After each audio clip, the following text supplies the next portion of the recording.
আসসালামু আলাইকুম। সবাইকে স্বাগত জানাচ্ছি আমি নাইম ফাথম মুবিন। শুরুতে সংবাদ শিরোনাম। বাংলাদেশের সর্বশেষ গুরুত্বপূর্ণ আপডেট সংবাদে আপনাকে স্বাগত। শুরুতেই সংবাদ শিরোনাম, পরে বিস্তারিত। প্রথমে জানাব, চিকিৎসক সমাজের পেশাগত উৎকর্ষতার উজ্জ্বল দৃষ্টান্ত ড্যাব, বললেন doctor Zubaida Rahman. Doctors association of Bangladesh DAB দেশের চিকিৎসক সমাজের মানবিকতা ও পেশাগত উৎকর্ষের একটি উজ্জ্বল দৃষ্টান্ত বলে মন্তব্য করেছেন প্রধানমন্ত্রী তারেক রহমানের স্ত্রী জিয়াউর রহমান ফাউন্ডেশনের vice president doctor Zubaida Rahman আজ জাতীয় সংসদ ভবনের এলডি হলে প্রাঙ্গণে ড্যাবের ৩৭তম প্রতিষ্ঠাবার্ষিকী উপলক্ষে আয়োজিত চিকিৎসক সমাবেশে বিশেষ অতিথির বক্তব্যে এমন মন্তব্য করেছেন ডক্টর জুবাইদা রহমান। এবারে জানাবো, গ্যাস সংকটে ঘুরছে না চাকা, উৎপাদন কমেছে ৩০ থেকে ৪০%। নারায়ণগঞ্জে চিত্র। গ্যাস নেই, তাই ডাইং কারখানায় কাপড়ে রং করা হচ্ছে না। কাপড় না আসায় থেমে যাচ্ছে কাটিং, সেলাই, ফিনিশিং ও প্যাকেজিং। সময় মতো বিদেশে পণ্য পাঠানো যাচ্ছে না। নির্ধারিত সময় পেরিয়ে যায়। বিদেশি ক্রেতারা চুক্তি অনুযায়ী বিল থেকে ৫ থেকে ১০% কর্তন করে রাখছে। এতে একদিকে লোকসানে পড়ছে, অন্যদিকে কমছে আন্তর্জাতিক বায়ারদের আস্থা। সামনে নতুন অর্ডার পাওয়া নিয়ে তৈরি হয়েছে অনিশ্চয়তা। এদিকে সিলেটে বাস দুর্ঘটনায় নিহত পরিবারের সবাই পাবে ৫ লক্ষ টাকা, বললেন প্রবাসী কল্যাণমন্ত্রী। সিলেটের ওসমানীনগরে ঢাকা সিলেট মহাসড়কে দুটি যাত্রীবাহী বাসের মুখোমুখি সংঘর্ষে মর্মান্তিক দুর্ঘটনায় নিহত পরিবারকে ৫ লক্ষ করে টাকা আর্থিক সহায়তা প্রদানের ঘোষণা দিয়েছে সরকার। অথচ বগুড়ায় আরেকটি দুর্ঘটনা ঘটেছে, সে ব্যাপারে এখনও পর্যন্ত কোনো উদ্যোগ নেওয়া হচ্ছে না। একই দিন দুর্ঘটনা ঘটলেও আগে বগুড়ার দুর্ঘটনা ঘটেছে, তবে সেটি নিয়ে সরকারের কোনো মাথা ব্যথা নেই। এরপর জানাবো, মৃত্যুদণ্ডপ্রাপ্ত হাসিনার হুমকি ধামকির দায় ভারত সরকার এড়াতে পারে না, বললেন ডক্টর ইরান। ভারতের মাটিতে অবস্থান করে বাংলাদেশের জনগণ এবং রাজনৈতিক নেতৃত্বকে গণহত্যার দায়ে মৃত্যুদণ্ডপ্রাপ্ত আসামি শেখ হাসিনার হুমকি ধামকি দেওয়ার ঘটনায় তীব্র নিন্দা ও প্রতিবাদ জানিয়েছে বাংলাদেশ লেবার পার্টির chairman doctor Mustafizur Rahman Iran. তিনি বলেন, এর দায় কোনোভাবেই ভারত সরকার এড়াতে পারে না। এবং সর্বশেষ জানাবো, ককরোচ জনতা পার্টির প্রভাবে চাপে নরেন্দ্র মোদী। ভারতে তরুণদের টানা আন্দোলনের মুখে শিক্ষামন্ত্রীর পদত্যাগের ২ সপ্তাহ পার হলেও এর রাজনৈতিক প্রভাব থেকে বের হতে পারছে না নরেন্দ্র মোদী। নতুন করে আবারও এক ভয়াবহ বিপর্যয়ের মুখে পড়েছে নরেন্দ্র মোদী। তিনি আসলে কোনোভাবেই কোনো অর্জন করতে পারছেন না। মোদীর নেতৃত্বাধীন সরকার, মোদী সরকারের মুখোমুখি হওয়া অন্যতম কঠিন রাজনৈতিক চ্যালেঞ্জ হিসেবে দেখা হচ্ছে তরুণদের। এটি গণবিক্ষোভকে আরও উস্কে দিয়েছে। অনলাইনে এবার নরেন্দ্র মোদী ব্যাপক টোলের শিকার হচ্ছেন। প্রিয় দর্শক, এতক্ষণ শুনছিলেন সংবাদ শিরোনাম, এবারে বিস্তারিত। তবে তার আগে বন্ধুরা, অনুরোধ থাকবে এই সংবাদটিতে একটি লাইক দিন। এই চ্যানেলে আপনি নতুন হয়ে থাকলে আমাদের সংবাদটি দেখতে দেখতে চ্যানেলটি সাবস্ক্রাইব করে রাখুন। কমেন্ট করে বন্ধুরা আপনার মূল্যবান মতামত জানিয়ে দিন আপনি বিশ্বের কোন দেশ থেকে বা বাংলাদেশের কোন স্থান থেকে আমাদের সংবাদটি দেখছেন এবং শুনছেন।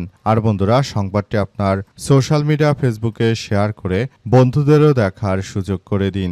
গাজা যুদ্ধে আপনি যদি নিরীহ ফিলিস্তিনিদের ভালোবেসে থাকেন বন্ধুরা, কমেন্টে ইয়েস লিখে পুরো বিশ্ববাসীকে আমাদের এই তাজা আপডেটটি দেখার সুযোগ করে দিন। এবারে বিস্তারিত। মৃত্যুদণ্ডপ্রাপ্ত হাসিনার হুমকি ধামকির দায় ভারত সরকার এড়াতে পারে না, বললেন ডক্টর ইরান। ভারতের মাটিতে অবস্থান করে বাংলাদেশের জনগণ ও রাজনৈতিক নেতৃত্বকে গণহত্যার দায়ে মৃত্যুদণ্ডপ্রাপ্ত আসামি শেখ হাসিনার হুমকি ধামকি দেওয়ার ঘটনার তীব্র নিন্দা ও প্রতিবাদ জানিয়েছে বাংলাদেশ লেবার পার্টির chairman doctor Mustafizur Rahman Iran. তিনি বলেছেন যে এর দায় কোনোভাবেই ভারত সরকার এড়াতে পারে না। আজ লেবার পার্টির দপ্তর সম্পাদক মোহাম্মদ মিরাজ খান স্বাক্ষর স্বাক্ষরিত এক প্রেস বিজ্ঞপ্তিতে তিনি এমন কথা বলেন। ডক্টর ইরান বলেন, গণহত্যা দায়ে মৃত্যুদণ্ডপ্রাপ্ত শেখ হাসিনা ভারতের মাটিতে অবস্থান করে বাংলাদেশে জনগণ এবং রাজনৈতিক নেতৃত্বকে প্রকাশ্যে হুমকি ধামকি দিচ্ছে। এর দায় নরেন্দ্র মোদী সরকার কোনোভাবেই এড়াতে পারবে না বলে জানান তিনি আরও জানান, দেশটাকে তারা কি মনে করে, তারা যদি মনে করে যে শেখ হাসিনাকে আবার এভাবে হুমকি ধামকি দিয়ে ফেরত পাঠাবে, সেটা কখনোই সম্ভব নয় বলে জানিয়েছেন মুস্তাফিজুর রহমান ইরান। তাই এখনই ভারতকে সাবধান হওয়ার জন্য উদাত্ত আহ্বান জানানো হয়েছে লেবার পার্টির পক্ষ থেকে।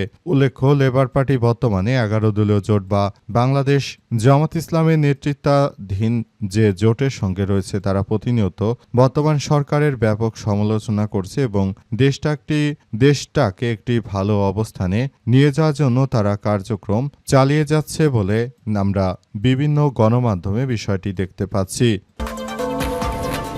গ্যাসের সংকটে ঘুরছে না চাকা, উৎপাদন কমেছে দেশে 30 থেকে 40%। নারায়ণগঞ্জের চিত্র এটা। গ্যাস নেই তাই ডাইং কারখানায় কাপড়ে রং করা যাচ্ছে না, কাপড় না আসায় থেমে যাচ্ছে কাটিং, সেলাই, ফিনিশিং এবং প্যাকেজিং। সময়মতো বিদেশে পণ্য দিতে না পারায় যারা বায়ার রয়েছে তারা নতুন করে আর কোনো অর্ডার দিচ্ছে না বাংলাদেশে। পাশাপাশি গার্মেন্টস শিল্পকে ধ্বংস করার জন্য বর্তমান বিএনপি সরকারের এই ধরনের মাস্টার প্ল্যানই যথেষ্ট।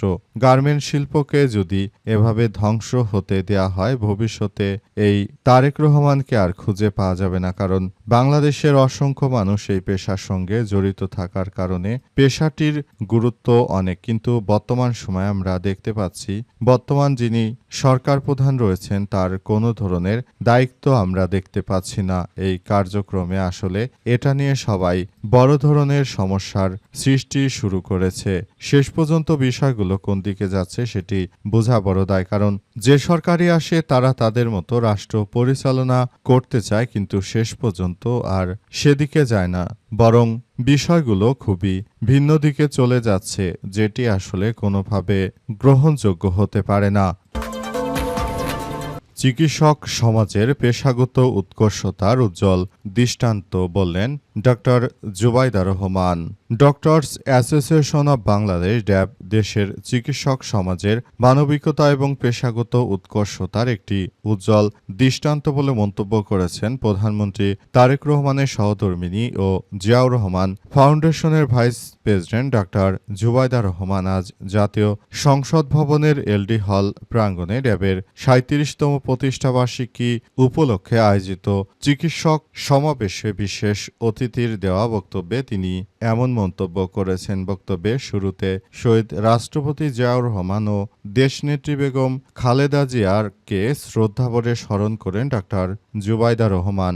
একই সঙ্গে ড্যাবের সদস্যদেরকে ধন্যবাদ জানিয়েছেন। তারেক রহমান ড্যাবের এই অনুষ্ঠানে জানিয়েছিলেন যে চিকিৎসাগতভাবে যেন কেউই রাজনৈতিকভাবে হেনস্থার শিকার না হয় সেটি অবশ্যই নিশ্চিত করতে হবে। আর ডক্টরস অ্যাসোসিয়েশন যেভাবে সাধারণ মানুষের পাশে দাঁড়িয়েছে, একটি তরুণ প্রজন্মের সৃষ্টি করেছে, সেসব বিষয়গুলোকে আরও গুরুত্ব সহকারে দেখতে হবে বলে উল্লেখ করা হয়েছে।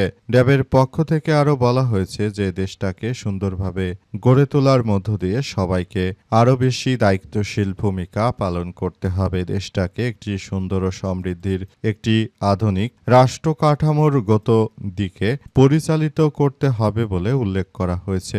এরপর এরই মধ্যে সবাইকে আরও বেশি সতর্ক ও সমৃদ্ধ থাকার জন্য উদাত্ত আহ্বান জানানো হয়েছে। দেশটাকে সুন্দরভাবে গড়ে তোলার মধ্য দিয়ে সবাইকে এগিয়ে যেতে হচ্ছে বলে ড্যাবের পক্ষ থেকে বলা হয়েছে। সিলেটে বাস দুর্ঘটনায় নিহতদের পরিবার পাবে 5 লক্ষ টাকা বললেন প্রবাসী কল্যাণমন্ত্রী।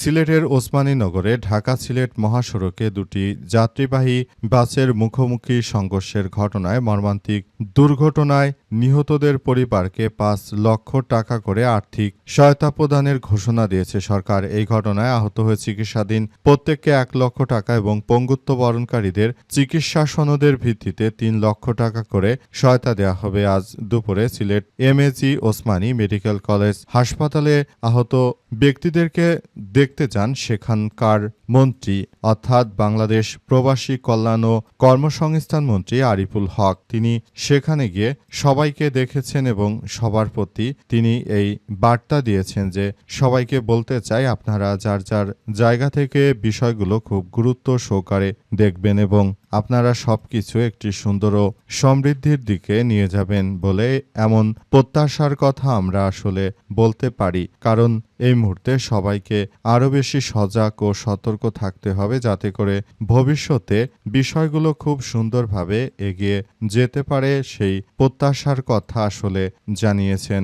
বাংলাদেশটাকে সুন্দরভাবে গড়ে তোলার জন্য বর্তমান সবাইকে একসঙ্গে মিলেমিশে একটি সুন্দর ও সমৃদ্ধি রাষ্ট্র কাঠামো গড়ে তোলার মধ্য দিয়ে এগিয়ে যেতে হবে। আমরা এজন্য যারা আহত হয়েছে তাদেরকে এই সহায়তা দেওয়ার কথা ভাবছি। তবে একই দিন বগুড়ায় সকালে যে বাসের দুর্ঘটনায় অসংখ্য মানুষের প্রাণহানির ঘটনা ঘটল সেটি নিয়ে বর্তমান সরকারে তেমন কোনো আগ্রহ দেখা যাচ্ছে না, অথচ বগুড়া তারেক রহমানেরই এলাকা, অথচ সেখানে যারা নিহত হয়েছে তাদের পরিবারকে কোনো আর্থিক সহযোগিতা দেওয়ার বিষয়ে আমরা এখন পর্যন্ত সরকারের পক্ষ থেকে এমন ধরনের কোনো ঘোষণার কথা শুনতে পেলাম না। এ নিয়ে অনেকের মনে নানা রকম জল্পনা কল্পনার সৃষ্টি হয়েছে।